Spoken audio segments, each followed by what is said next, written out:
I'm Julian Assange. Roger, I'll get you in constraint. Editor of WikiLeaks. We've exposed the world's secrets. These documents belong to the United States government. Been attacked by the powerful. The United States strongly condemns. Hey, quit asking questions. He broke the law. Illegally shoot the son of a... For 500 days now, I've been detained without charge. But that hasn't stopped us. Mike Deck. Today, we're on a quest for revolutionary ideas that can change the world tomorrow.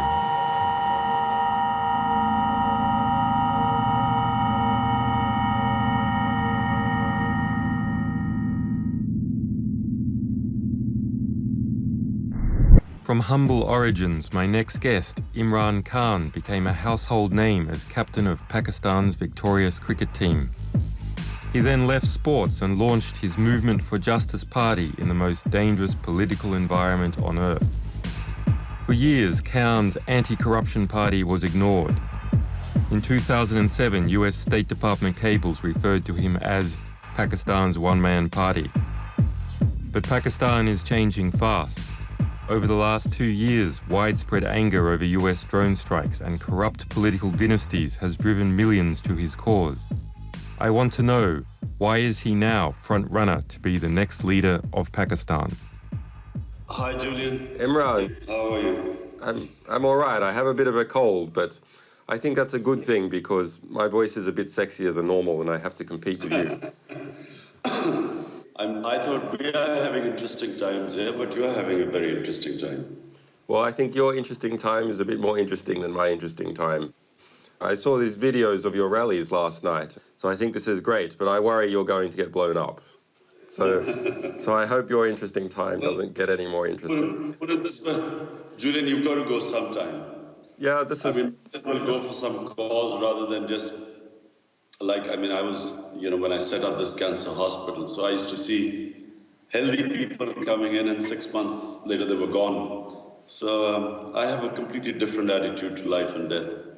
You're not around for long, so you might as well make the most of it. Yeah. You don't realize the impact the WikiLeaks made. Not just let me pause you in, Ram. You're broken up for some reason. We've just lost you for a minute. Okay, you're back again. The impact they made all over the world. But in Pakistan, the way they exposed all these two-faced politicians, who were sucking up to the Americans and saying, in private telling them how great they were and, sucking up to them, and in public, giving completely opposite statements. So it was especially this one religious, this guy who's a cleric who leads this religious party. And he literally told the Americans, he says, look, if you back me to become the prime minister, I'll do whatever you want me to do. And he's considered the most anti-American politician here. So anyway, so it was a great, it really exposed a lot of people here. Imran, can you describe what are the big power factions in Pakistan? Is the ISI, the army, is it the Supreme Court, the old families? How would you describe the basic power structure of Pakistan? Well, the battle in Pakistan, just like in the Middle East, is of a status quo, an entrenched status quo, what you call the power structure, benefiting from the system, and the majority of population wanting a change. So what you see in the Middle East is exactly this. Whereas the West looks upon Muslim societies, there's some war going on between fundamentalists and liberals, Islamic fundamentalists, liberals. Actually, this is really the divide in the Muslim world, which is why everyone got surprised by the Arab Spring. In Pakistan, the following I have now is the same people who are coming out in the Middle East, people wanting a change, an anti-status quo movement. Now, what is the status quo in Pakistan? We have political mafias. All the political parties have now got together against me. So they have sort of. But this is a good sign, isn't it, Imran? That if people are gathering around to oppose you, they must be scared.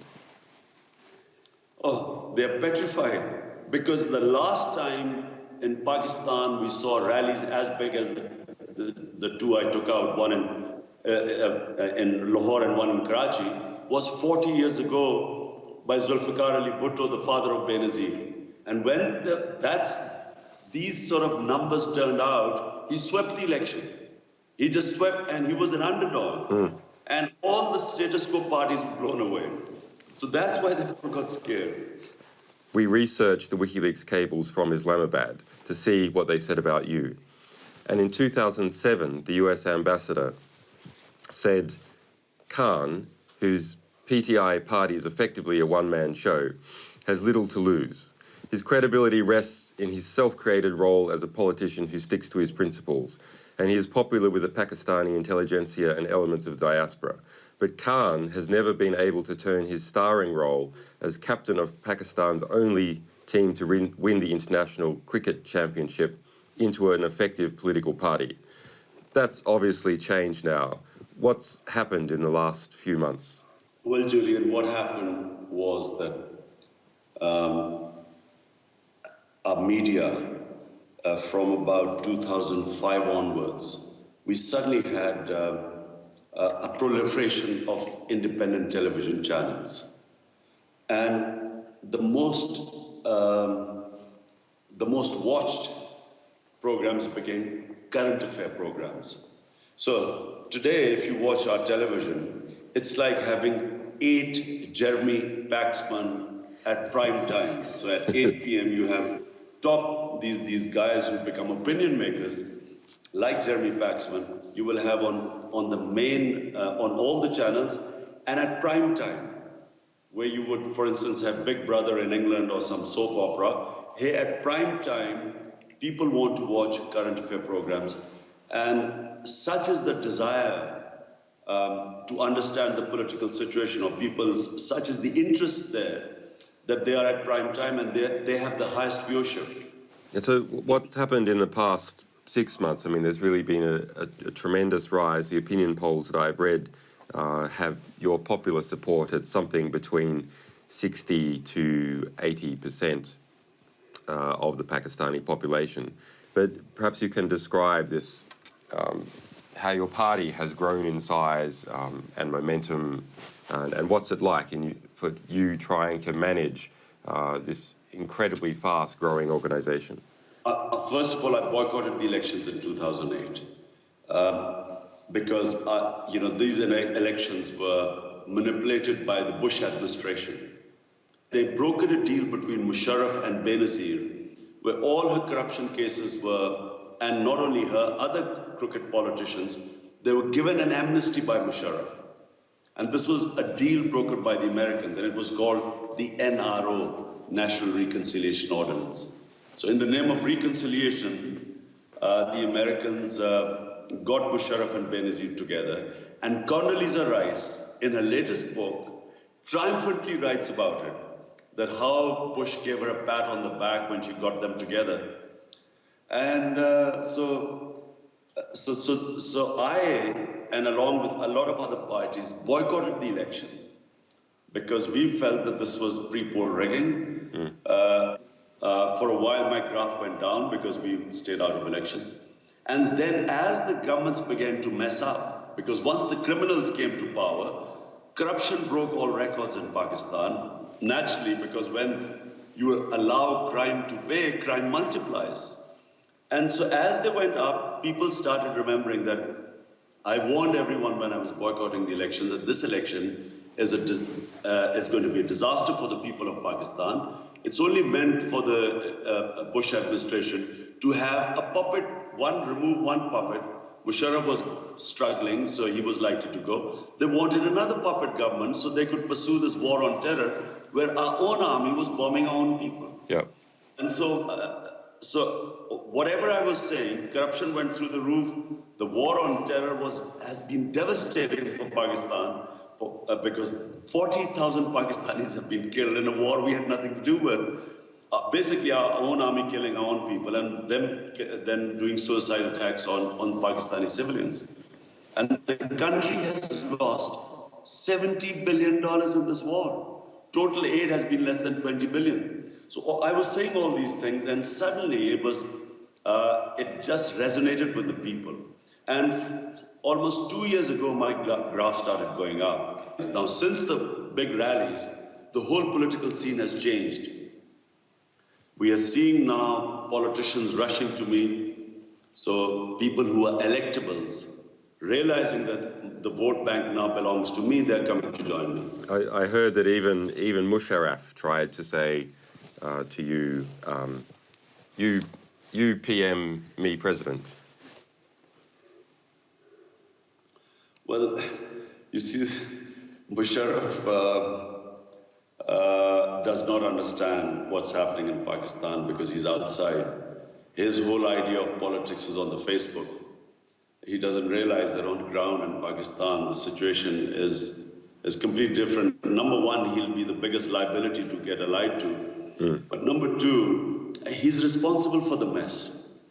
He's responsible for this record corruption because he's the one who gave them amnesty. The criminals, nowhere in the world are criminals given amnesty and then allowed to contest elections again and then get into power.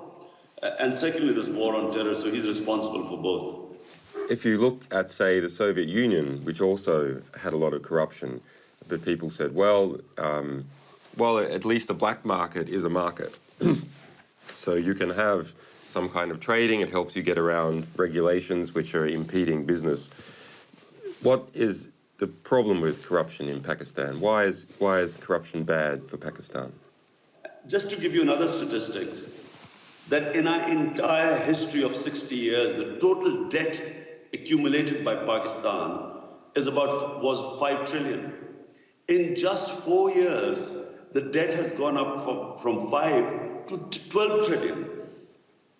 So we are now borrowing to service our debts. So if out of 1.8 trillion, debt servicing is 800 billion. Half of it goes to debt servicing.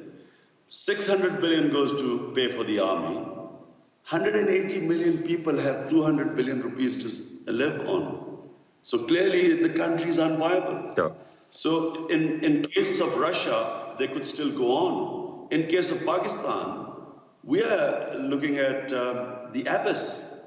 We are looking at us going down the drain. The country is heading towards complete chaos. We don't have money to run the country.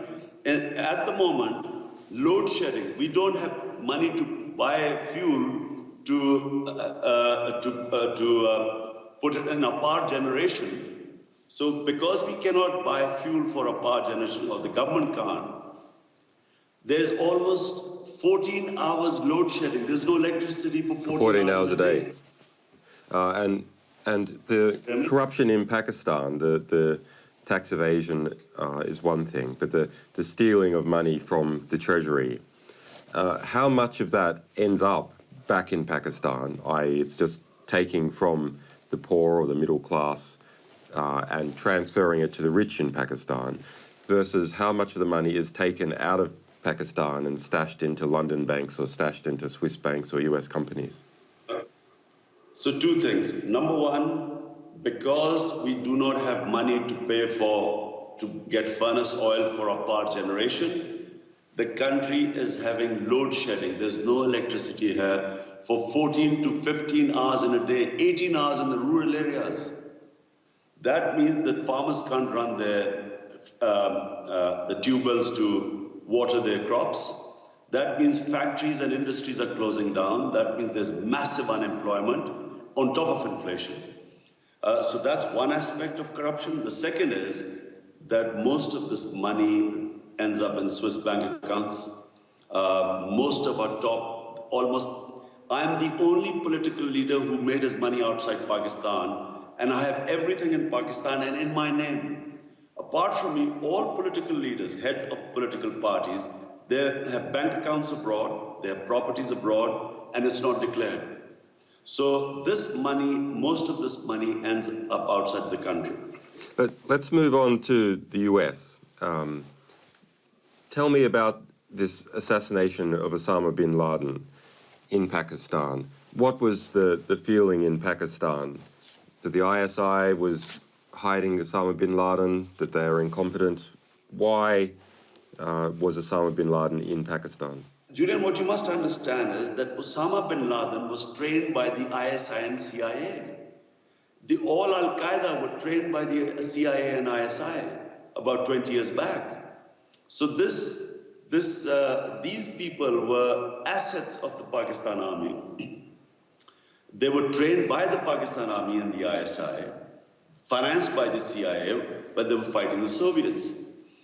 And for a long time, these groups had very close association with the Pakistan secret agencies. Now suddenly comes 9/11 and you do a 180 degrees turn. I mean, Musharraf does a 180 degrees turn. But it didn't mean that all along the way people would have accepted this. Because here were people trained for jihad. Jihad in this case means fighting a foreign occupation. So how are you going to convince them, having indoctrinating not only these militant groups, but also your own agencies, that their fighting foreign occupation is a religious duty?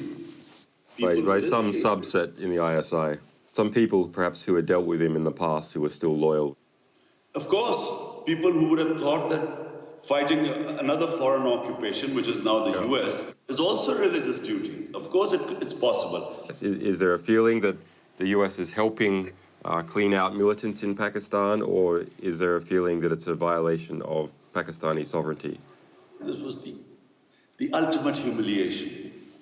Here is a country which has, at that time, had lost about 35,000 people dead, fighting America's war. And as I said, the country had lost far more in terms of material losses than the aid given to us. And the government puts the figure to $70 billion, aid under $20 billion. So therefore, here is a country that's supposed to be sacrificing for the US. And then our ally did not trust us and actually came and killed someone on our own soil. It was that, the two factors combined. A, the sacrifices, and secondly, here's an ally, which, are we a friend or an enemy? So forget about what the government thought. I'm talking about the people of the country who didn't really know what was going on, because as the army was being accused, the army might have kept them, or either they were incompetent, or they said either they were incompetent or in cahoots. But what about the people? So there was, if anything, there was a very strong reaction born out of a feeling of humiliation. And do you think that, that the US argued that Osama bin Laden is a terrorist responsible for the deaths of many Americans, so they have a right to go in and take him out? All I'm saying is that war on terror is not, it's somehow the confusion is that you win a war on terror by bombs and killing people. Actually, war on terror is one when you win hearts and minds of people. If you lose that war, there is no way this is going to end. I mean, Pakistan is more radicalized today than it was 8 years back. Pakistan is more polarized today. It's a polarized society than it was 8 years back. Whatever we do, military is not a solution. We have failed for 8 years. The Americans have failed for 11 years. What are we going to do now which is different? And as Einstein said, madness is doing the same thing over and over again and expecting a different result. It's not going to happen. There's no military solution. Only way is a political solution. Pakistan can play a part in the political solution. We do not have politicians who are capable or credible enough. So you need elections, a credible government, hopefully ours. We'll start a political dialogue, help the Americans in an exit strategy from Afghanistan. It's the only way out of this. Imran, we discovered a cable in 2009 from the Islamabad embassy. Prime Minister Giuliani and the Interior Minister Malak went into the embassy and offered to share NADRA. That is the voting record system for all voters in Pakistan. And a front company was set up in the United Kingdom, International Identity Services, which was hired as the consultants for NADRA to squirrel out the Nadra data for all of Pakistan. It seems to me that that is a theft of some national treasure of Pakistan, the entire Pakistani database registry of its people. Julian, it's so shameful. Never has a country's ruling elite, for personal benefits, never have they betrayed their people as much as this elite under Musharraf and the current elite. Not only have they done this, there have been countless number of people who have disappeared in Pakistan on suspicion of terrorism. There were Pakistanis or people from Pakistani soil handed over to the Americans on mere suspicion of them being involved in some terrorism. And people have disappeared. People are eliminated. Suspects are eliminated through drone attacks. And not only suspects, their wives, their children, their neighbors are eliminated.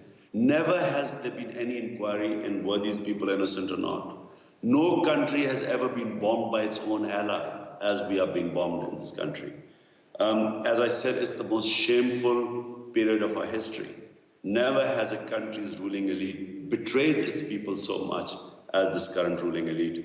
And for personal benefits, because all of them have bank accounts abroad, they have money lying abroad, and guess what? The Americans know all about their accounts. They're illegal. Money siphoned off from here. How would you reconfigure the Pakistan relationship with the United States? Would it be a complete severance? What would you do? You would permit drone strikes? What kind of intelligence cooperation? What would you do in practice?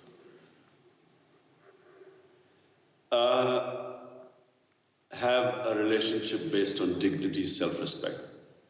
So it should be a relationship like the US has with India.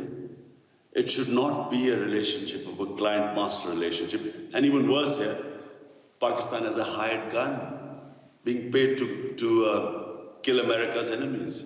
It's a relationship that has failed. It's neither delivered to the people of Pakistan nor has it delivered to the Americans. The only thing that the Americans should be told is that, look, there will be no terrorism from our side. But you can only do that if you're no longer perceived to be a stooge of the Americans. Only a sovereign, credible government can then deal with terrorism. At the moment, the terrorists or the militants have declared jihad against Pakistan government. So they're killing our soldiers and our police guys, saying that these are collaborators of the Americans. So the moment you pull out of this war, this jihad goes. The moment the jihad goes, we then can start sifting who the real enemy is within our borders. And then only can we guarantee that there will be no terrorism from our side. So therefore, number one step has to be pull out of this war, no more aid. We become a sovereign, independent state. And the relationship with the US should be of dignity and self-respect, no longer of a client-master relationship. You give a good description of how the war on terror in Pakistan has been counterproductive. It's created enmity towards the Pakistani government. 35,000 to 45,000 Pakistanis have lost their lives. Why do you think the United States pursues its agenda, its drone strikes in Pakistan, if the US ambassador even is writing back saying that it's counterproductive? What is the driving forces from the US? Well, Julian, I think it's because just like us, the policy in US is being driven by Pentagon. It's the army people who are driving this policy, because only military people always think of military solutions. If you look at Vietnam and you listen to, I think, was it General McNamara or someone, I just remember a long time ago, I mean, them also saying, way back in late 60s, that we've turned the corner, we're about to win the war, a few more men, a few more bombing, and this will do the trick. So generals always think like that. One final question, Imran. Have you met A.Q. Khan, and what do you think about the father of the Pakistani nuclear bomb? I have met A.Q. Khan, not recently, a couple of years back, but I've known him for 20 years because he gave the first donation to when I started building the cancer hospital. He was the one who came forward first. He is a hero. He's hero worshipped in Pakistan because Pakistanis look upon him as someone who gave us security. In other words, the same reason given by the Israelis that they needed the bomb because they are surrounded by hostile neighbors is the same in Pakistan. We fought 3 wars with India, which is 7 times the size of Pakistan, and there's a lot of insecurity in the country. And this is the guy who's supposed to have secured us. So from that point of view, he's hero worshipped in Pakistan. What I think of him, I don't really know. Was he involved in this proliferation or not? There are 2 points of view. One, by the Americans and Musharraf. The other is A.Q. Khan himself, saying that, look, I'm ready to give all evidence that I never was involved in this. Now, I don't really know. He admitted on television that he was involved in it, but he said he was forced by Musharraf to do that. So I don't really know the truth behind it, Julian. Personally, I'm anti-nuclear. I'm totally for a world which has no nuclear bombs.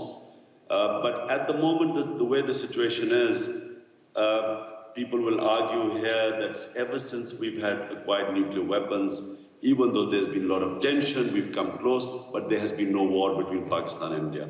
And before the nuclear weapon, there were 3 wars. Yeah. So people will argue from that point of view.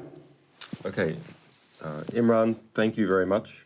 Thank you, and I wish you all the best, because I think you've done a great thing. What you did with WikiLeaks, freedom of information is the most important thing, because we are basically controlled by people withholding information. And this is really a power. And as I said, I'm the biggest beneficiary in this country. These mafias would have just controlled information, and people like me would never have had a chance of coming to power in Pakistan. So thank you. Thank and you. all the best. Thank you, Imran. Good luck.